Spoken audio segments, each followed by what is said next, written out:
लोभी की आग में जलता है मन, जो पाया नहीं वही लगे धन। 1000 स्क्वायर फीट का प्लश अपार्टमेंट मिल चुका है मुंबई में, लेकिन 4 स्क्वायर फीट, बस 4 स्क्वायर फीट और मिल जाता तो कितना बड़ा हो जाता हमारा घर। जी हाँ, यहाँ पे हम बात कर रहे हैं एनक्रोचमेंट की। अब ये एनक्रोचमेंट लीगल है या इलीगल? ऐसे एनक्रोचमेंट में आपको फायदा होता है या नुकसान? Let's find out. Let's take a real life example.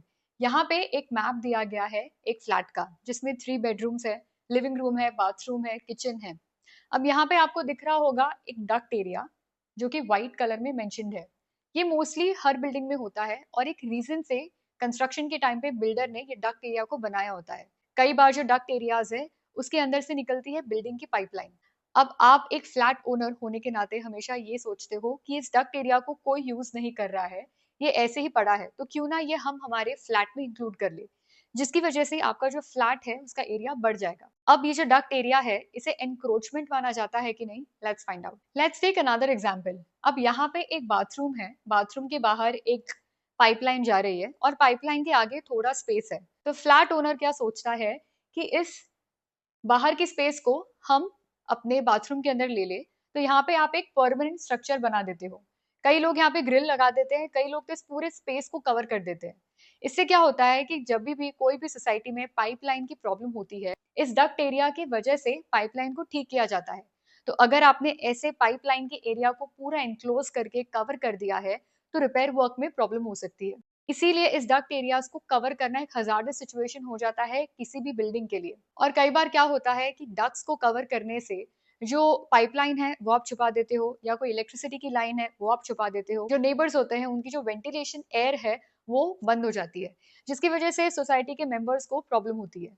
अब ऐसे जो एनक्लोज किया हुआ स्ट्रक्चर है, इसे इलीगल इंक्रोचमेंट माना जाता है, क्योंकि जब आपने फ्लैट खरीदा होता है तब सेल अग्रीमेंट के अंदर इस एरिया को मेंशन नहीं किया जाता है। इसीलिए जो रेरा का जो कारपेट एरिया होता है उसी के लिए आप पैसे देते हो बिल्डर को, जिसे कहते हैं सेल कंसिडरेशन, और उसी के ऊपर लगती है स्टैम्प ड्यूटी। तो जो एरिया आपकी सेल एग्रीमेंट में लिखा है वही सिर्फ एरिया आप यूज कर सकते हो। नो डाउट, अगर आपको ऐसे डक्ट एरियाज मिल जाते हैं कैप्चर करने के लिए, तो ये आपको सबसे फायदेमंद डील होती है। लेकिन ऐसे एनक्रोचमेंट को माना जाता है इलीगल, और ऐसा करने से आप number of rules and regulations को वायलेट करते हो। सबसे पहले जो सोसाइटी के बायलॉज होते हैं उसे आप वायलेट करते हो। MRTP act, MOFA act, DCR regulations को आप करते हो वायलेट, और जिसकी वजह से आपको फेस करने पड़ सकते हैं लीगल कॉन्सिक्वेंसेस और उससे ज्यादा पेनल्टीज।